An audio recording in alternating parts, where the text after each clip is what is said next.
Chilli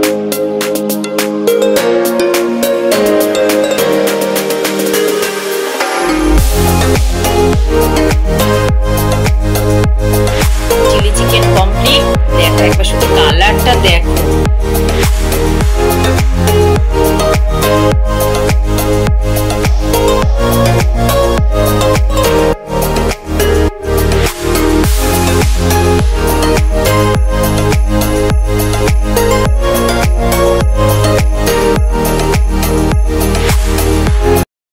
চলো রান্না করতে করতে আজকে তোমাদের সাথে আমার ব্লগটা শুরু করলাম।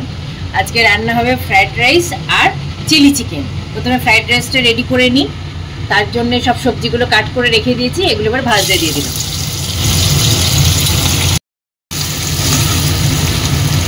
দেখো রাইসটাও সেদ্ধ করা আছে। চিলি চিকেনের জন্য সমস্ত কিছু রেডি করে নিয়েছি। ক্যাপসিকাম, এদিকে পেঁয়াজ, এদিকে চপিং করে রেখে দিয়েছি, আদা আর রসুন।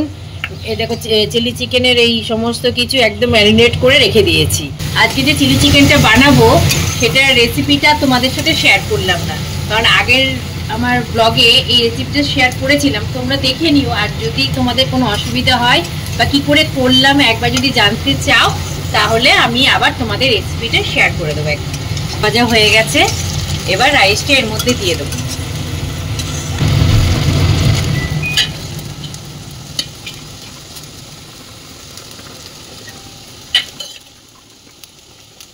প্রথমে আগে চিনি দিচ্ছি, তারপর লবণ দেবে স্বাদ অনুযায়ী, ব্যাস দিয়ে ভালো করে নাড়াবে। নাড়ালেই রেডি আমাদের ফ্রাইড রাইস। সুন্দর করে এবার ভালো করে এবার রেডি। নামানোর সময় একটু ঘি দিয়ে দেবে। চিলি চিকেন করার জন্য রেডি করছি সমস্ত কিছু। দেখো চিকেনটা যে ম্যারিনেট করা আছে, এবার এগুলোকে আস্তে আস্তে ফ্রাই করবো।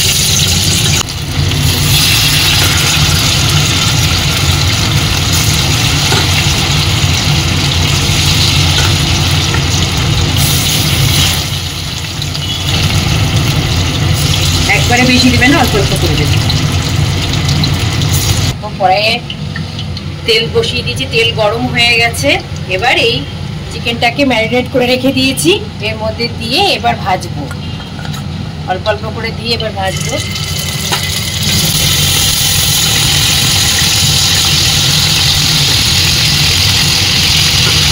একদম পকোড়াগুলো দেখো সমস্ত ভাজা হয়ে গেছে।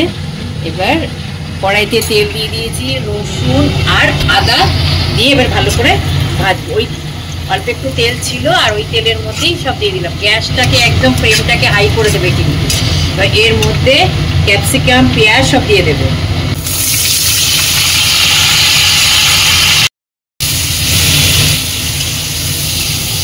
ভাজা ভাজা হয়ে গেছে। চিলি সস আর সোয়া সস ভালো করে গুলিয়ে তার মধ্যে দিয়ে দেবে। একদম চিলি চিকেন কমপ্লিট। দেখো একবার শুধু কালারটা দেখো, হেভি হয়েছে। একদম ঘন ঘন করেছে, একদম ড্রাই ড্রাই, খুব একটা বেশি ঝোলে রাখিনি, হেভি হয়েছে। চলো এবার সমস্ত কাজগুলো, বাদবাকি কাজগুলো সেরে নিই। দেখতে তো এত ভালো হয়েছে, খেতেও নিশ্চয়ই ভালো হবে। পরে খেয়ে দিয়ে তারপরে তোমাদেরকে বলবো কিরকম হলো। রান্নাবাড়ি সেরে এই আসলাম, মেয়েকে টিফিনটা দিলাম। স্যার খেয়ে অফিসে চলে গেল। আজকে আবার স্যারের একটা রিসেপশন আছে, সেখানে যাবে, পার্টি আছে রাত্রিবেলায়, একদম অফিস থেকেই চলে যাবে। তাই জন্য আমার আর মেয়ের রান্নাবাড়ি সেরে সমস্ত কিছু করে তারপরে এই ঘরে আসলাম। এবার বিছানা পরিষ্কার করব। জামা কাপড়গুলো সকালবেলা ঘুম থেকে উঠেই রোদে দিয়ে দিয়েছিলাম, কালকে কাচাকুচি করেছি, আজকে রোদে দিয়েছি। সেগুলো তুলে সব গোছাবো, স্নান করব, পুজো করব, অনেক কাজ এখন পরপর। তারপরে আবার বিকালবেলায় বন্ধুদের সাথে ইয়েতে যাওয়ার, পুষ্প প্রদর্শনী দেখতে যাব, বইমেলা হচ্ছে সেখানে যাব। দেখি কতটা কি করতে পারি না পারি, সবার সাথে প্ল্যান প্রোগ্রাম আছে। তো আগে থেকেই বলা ছিল যে যাব, তা এখন তারপরে ফোন করেনি, ওরা ফোন করুক, তারপরে বিকালের প্ল্যানটা সেট আপ করবো, কি করি না করি, কি সব কিছু। তারপরে ওখানে গেলে তো তোমাদের দেখতেই পাবে যে আমি কোথায় যাচ্ছি না যাচ্ছি, সবই তো জানতে পারবে। চলো আগে বিছানা চাদর টাদরগুলো পেতে দিই। আজকে একটা সুন্দর নতুন চাদর নিয়ে আসলাম, ওটা পাতবো, জামা কাপড়গুলো তারপরে গোছাবো।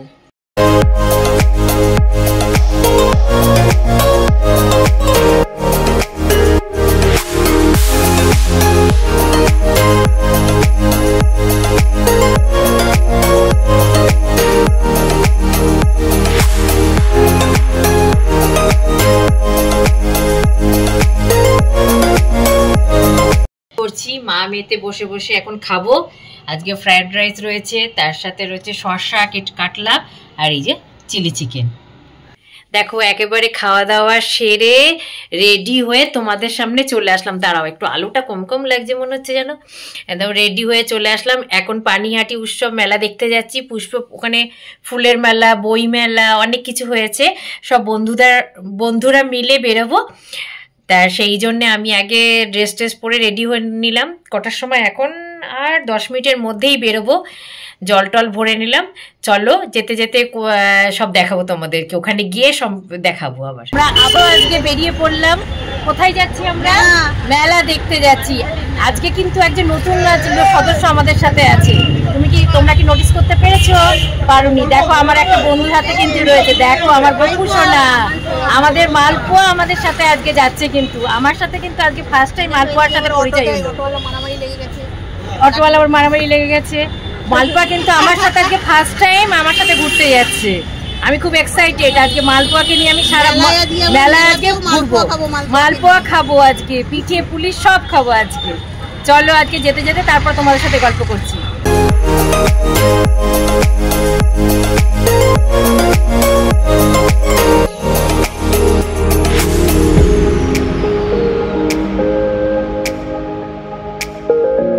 মধ্যে আমরা দাঁড়িয়ে এখানে স্টেজের সামনে এসে দাঁড়িয়ে পড়েছি। ঘুরে ঘুরে এসে দাঁড়ালাম, চা খেতে যাব। বৃষ্টি পড়ছে বাইরে, একটু দাঁড়িয়ে ওয়েট করে তারপরে আবার বেরোবো। আমাদের মালপোয়া গাড়ি চড়ছে, কি মজা! কোথায় গেল মালপোয়া? কোথায় গেল মালপোয়া? ওই যে দেখা যাচ্ছে আমাদের মালপোয়াকে। এই যে মালপোয়া এসে গেছে আমাদের। এক রাউন্ড হয়ে গেল মালপোয়া। মালপোয়ার এক রাউন্ড হয়ে গেল। কি মজা, কি মজা! মেলা মানে আনন্দ, মেলা মানে খাওয়া দাওয়া, মেলা মানে ঘোরাফেরা। আর আমার কাছে মেলা একটা দারুণ মজার জায়গা। আর সেখানে যদি বন্ধুদের সাথে একসাথে সবার সাথে যাই, তার মজাটা তো আরও দুগুণ বেড়ে যায়। আর মেলায় যাব না, সেখানে খাওয়া দাওয়া করব না, সেটা তো হয় না। প্রথমে তো পাপড়ি চাট দিয়ে আজকে শুরু করলাম। এই যে আমি এবার জাস্ট বাড়িতে ঢুকলাম। বাড়িতে ঢুকে এই হাতটা ধুয়ে এসে বসলাম। দিয়ার জন্য এই মেলা দেখতে গেছিলাম, তাই ওখান থেকে মেলা থেকে দিয়ার জন্যে কি পাটিসাপটা আর ভাপা পিঠে নিয়ে এসেছি। ওকে বললাম তুই খা বের করে, আমি তারপরে আসছি। আর ওইদিকে স্যারও অফিস থেকে চলে এসেছে। এসে দেখছি স্যারও চলে এসেছে। স্যারের আজকে পার্টি আছে, একটু পরেই স্যার রেডি হয়ে পার্টিতে যাবে। চলো একটু চাটা খেয়ে নি, ড্রেসটা চেঞ্জ করে নি, তারপরে আবার তোমাদের সামনে আসছি। যে আজকে মেয়ে কিন্তু পাগল করে দিচ্ছে। অনেকদিন আগে থেকেই বলেছি, দেখো এত কিছু নিয়ে এসেছি, সাজাতে পারিনি। বলছে মা তুমি কি আর সাজাবে না ক্রিসমাস ট্রিটা?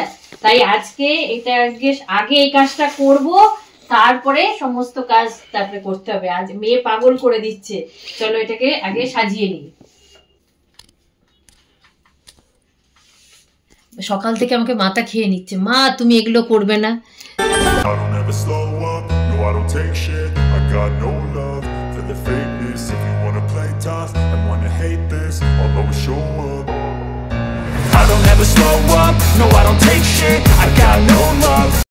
কেমন লাগছে একবার তোমরা কিন্তু অবশ্যই কমেন্টস করে আমাকে জানাবে। কিন্তু এই যে মেয়ে এতদিন পাগল করে দিচ্ছিল, মা সাজাও সাজাও সাজাও করে, দেখো একদম সুন্দর করে সাজিয়ে দিলাম। দেখো তোমরা একবার বলো, আমার তো ভীষণ ভালো লাগছে। খাওয়ালাম এত সুন্দর করে, তোর পছন্দসই রান্না করলাম, তুই কিন্তু এখনো পর্যন্ত বললি না যে কেমন হয়েছে আমার দর্শকদের। খুব ভালো হয়েছে। চিলি চিকেনটা আমার খুব ফেভারিট, তো আগের বার থেকে এবারটা এত ইয়াম্মি টেস্টি, খুব ডেলিশিয়াস হয়েছিল, খুব ভালো লেগেছিল খেতে আমার। ঠিক আছে।